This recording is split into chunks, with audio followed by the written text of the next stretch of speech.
நம்மள நிறைய லா ஸ்டூடெண்ட்ஸ்க்கு கண்டிப்பா இருக்கிற டவுட் தான் இது. என்னதுன்னு கேட்டிங்கன்னா, ஆக்ட்னா என்ன, கோட்னா என்ன? ஸோ எனக்கும் நேற்று வரைக்கும் ஆக்டுக்கும் கோடுக்கும் டிஃப்ரென்ஸ் தெரியாம தான் இருந்தது. நேற்று கிளாஸ் எடுக்கும்போது மேம் இதை பற்றி ஹோம்ஒர்க் பண்ண சொன்னாங்க.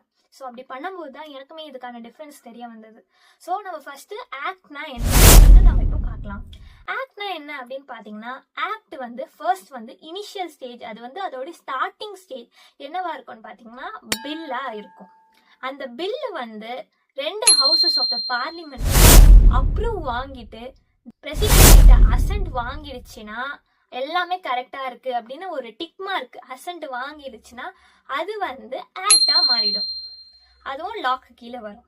இன்னொன்னு கோடுனா என்ன அப்படின்னு பாத்தீங்கன்னா, அது ஆல்ரெடி சொசைட்டில எக்ஸிஸ்டன்ஸா இருக்கும். ஆல்ரெடி எக்ஸிஸ்டன்ஸா, for example rules, regulations, customs and then religion. இது மூலியமா இதுல எக்ஸிஸ்டன்ஸா இருக்கிற விஷயங்களை வச்சு ஒரு லா மேக் பண்ணுவாங்க. அந்த லாவை தான் நம்ம கோட் அப்படின்னு சொல்றோம். ஃபார் எக்ஸாம்பிள் பாத்தீங்கன்னா, அந்த காலத்துல ஏன்ஷியன்ட் பீரியட்ல ஹிந்து ஸ்கோர் லா, கிறிஸ்டியன் ஸ்கோர் லா, முஸ்லிம் ஸ்கோர் லான்னு இருந்தது. ஸோ ஒரு ரிலிஜியன்லயும் வேற வேற சட்டங்கள் இருந்தது. இப்போ ஒரு ரிலிஜன்ல ஒரு விஷயம் தப்பு அப்படின்னு சொல்லப்பட்டிருந்ததுன்னா இன்னொரு ரிலிஜன்ல இல்ல இது பண்ணலாம் அப்படின்னு சொல்லப்பட்டிருந்தது. ஸோ இங்க ஒரு யூனிஃபார்மிட்டியே இல்லை. ஸோ இந்த யூனிஃபார்மிட்டியை கொண்டு வரதுக்காக ஒரு லாவை மேக் பண்ணாங்க.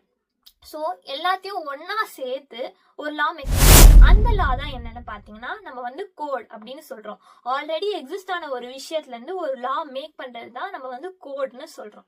இப்போ உங்க எல்லாருக்கும் புரிஞ்சிருக்குன்னு நான் நம்புறேன், ஆக்டுக்கும் கோடுக்கும் இருக்கிற டிஃபரன்ஸ்.